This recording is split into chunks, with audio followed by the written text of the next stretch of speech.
جو مذہب کے نام کو بدنام کرتے ہیں. بہرحال فاطمہ جس کی عمر کا ابھی میں کچھ نہیں کہہ سکتا، وہ تو عجیب صاحب ہی بتائیں گے یہ تمام واقعہ کیا ہے.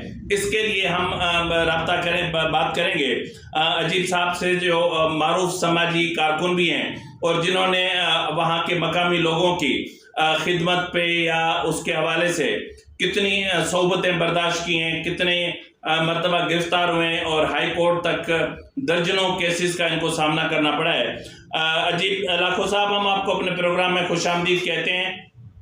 اور سر یہ بنیادی طور پر یہ واقعہ ہوا کیا ہے؟ یہ رانی پور تھانے کی ایریا درگاہ جہاں اسد شاہ کی حویلی ہے. اسد شاہ کی حویلی میں فاطمہ فرڑو وہ ان کی نوکرانی تھی. وہاں اس کا لاش ملا ہے اسد شاہ کے روم سے، جس کے بعد انہوں نے رورل ہیلتھ سینٹر رانی پور سے ایمبولنس منگوا کر اس کا لاش اس کے ابانائی گاؤں علی محمد فرڑو بھیج دیا ہے. جب اس کی C C T V footage viral ہوئی، D I G Sukkur Javed Kumar Jiskani S P Khairpur Rohail Khoso نے نوٹس لے لیا اور ایس پی خیرپور رول کوسو فاطمہ کے ابانائی گاؤں علی محمد فرڑو پہنچے. وہاں ان کی والدہ اور والد سے تفصیلات لی ہیں. اس کی والدہ اور والد نے کہا کہ ہم مجبور تھے، جب لاش ہمارے گھر پہ آیا تو اس سے پہلے 3 ہماری بیٹیاں وہاں پیر صاحبان کے حویلی میں نوکرانی ہیں، تو ہم کچھ نہیں سکتے تھے. اب جب آپ پولیس آفیشلز آئے ہمارے پاس تو ہم کہتے ہیں کہ ہمارے ساتھ انصاف ہونا چاہیے. ہماری بیٹی کو اسد شاہ اور اس کی بیوی نے قتل کیا ہے، اس پہ تشدد کیا ہے، اس کے بازو ٹوٹے ہوئے ہیں. جس کے بعد ایس پی خیرپور رول کوسو ان کو اپنی گاڑی میں بٹھا کر خانوان ڈسٹرکٹ نوشہر و فیروز سے رانی پور تھانے لے آیا. وہاں رانی پور تھانے میں فاطمہ کے والد صاحب کے مدیت میں ایف آئی آر درج ہوئی. اس کے بعد اسد شاہ کو گرفتار کیا گیا. گرفتاری کے بعد اسد شاہ کو مقامی عدالت میں پیش کیا گیا، یہاں 4 دن کا ریمانڈ ملا. اس کے بعد ڈسٹرکٹ اینڈ سیشن جج کو درخواست دی گئی کہ فاطمہ کی قبر کشائی ہوگی. اس نے جوڈیشل مجسٹریٹ رانی پور کو قبر کشائی کے لیے نامزد کیا ہے کہ جا کے قبر کشائی کراؤ. غفلت کے الزام میں ایس پی رول کوسو نے ایس ایچ او امیر چاند کو گرفتار کیا ہے اور جو ڈاکٹر ہیں عبد الفتاح میمن اس کو بھی گرفتار کیا ہے. جی سر، جو ویڈیو ہم نے دیکھی ہے، جو ویڈیو اس وقت اسکرین پر بھی موجود ہے، اس ویڈیو میں آسانی سے دیکھا جا سکتا ہے کہ بچی کے جسم پر یا قمیض نہیں ہے یا پھر لگ ایسا ہی رہا ہے. اور دوسری بات یہ کہ ایسا کون سا شخص ہوگا جو اپنے ذاتی بیڈ روم میں سی سی ٹی وی کیمرے لگائے گا اور وہاں پر اصل تو کرائم یہ ہے کہ لڑکی کو اس روم میں بٹھایا کیوں، جہاں پیر نے اس کو بلایا کیوں.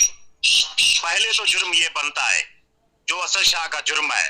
اسد شاہ نے یہ کہا ہے کہ میں نے نہیں مارا ہے. کیوں گئی؟ جب وہ پیر دیکھ رہا ہے تو وہ تڑپ رہی ہے، پھر 2 لڑکیاں آ رہی ہے، وہ کھڑی ہوتی ہے، پھر پیر دوسرے بیڈ سے اٹھ کے ان کو بچانے کی کوشش کرتا ہے.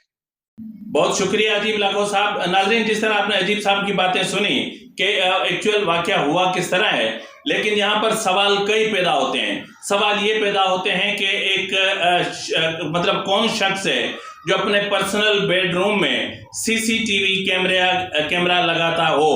یعنی یہ تو وہ شخص ہی لگا سکتا ہے جو شوقین ہو عیاشی کا، اور وہاں پر خواتین کو یا لڑکیوں کو بلایا جاتا ہو، پھر ان کے ساتھ رنگین راتیں منائی جاتی ہوں، اور اس کے بعد پھر وہاں کی سی سی ٹی وی جو فوٹیج ہیں وہ ان کو بلیک میل کا ذریعہ بنایا جاتا ہو. یہ تو اسی طرح کی چیزیں ہو سکتی ہیں. اور باقاعدہ جس طرح روم میں پورا ایک ساؤنڈ سسٹم پڑا ہوا ہے، وہ ایک سوالیہ نشان ہے کہ وہاں پر جو ساؤنڈ سسٹم ہے وہ ساؤنڈ سسٹم محض اس لیے ہے تاکہ وہاں پر میوزک چلا کر کے اور محفل رقص کی جو ہے وہ بھی چیزیں ہو سکیں.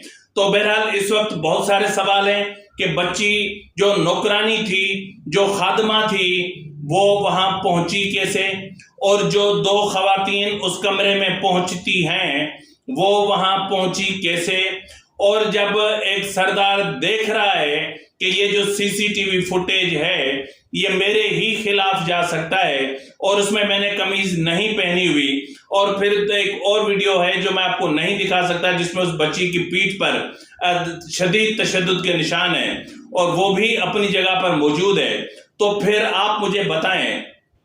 میں نے ایک چیز اور کہنا بھول گیا کہ یہ جو اس کمرے میں جو کچھ ہوتا ہے، یہ یہاں کے جو پیر ہیں یہ ان کا طرح امتیاز ہے عیاشیاں کرنا، کیونکہ ان کے پاس لڑکیاں سام ہو کے آتی ہیں۔ سام کا مطلب یہ ہے کہ اگر کسی پر کاروکاری کا الزام ہو تو وہ پھر جب تک فیصلہ ہو تب تک وہ لڑکی اس سردار یا اس وڈیرے یا اس پیر کی پناہ میں رہتی ہے۔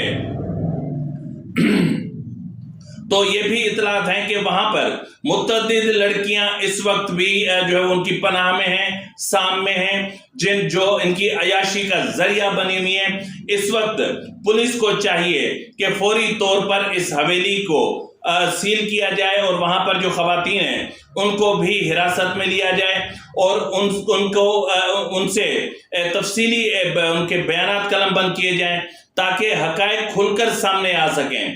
ناظرین، یہ ایک بچی کا معاملہ نہیں ہے، یہ اس پورے معاشرے کا معاملہ ہے۔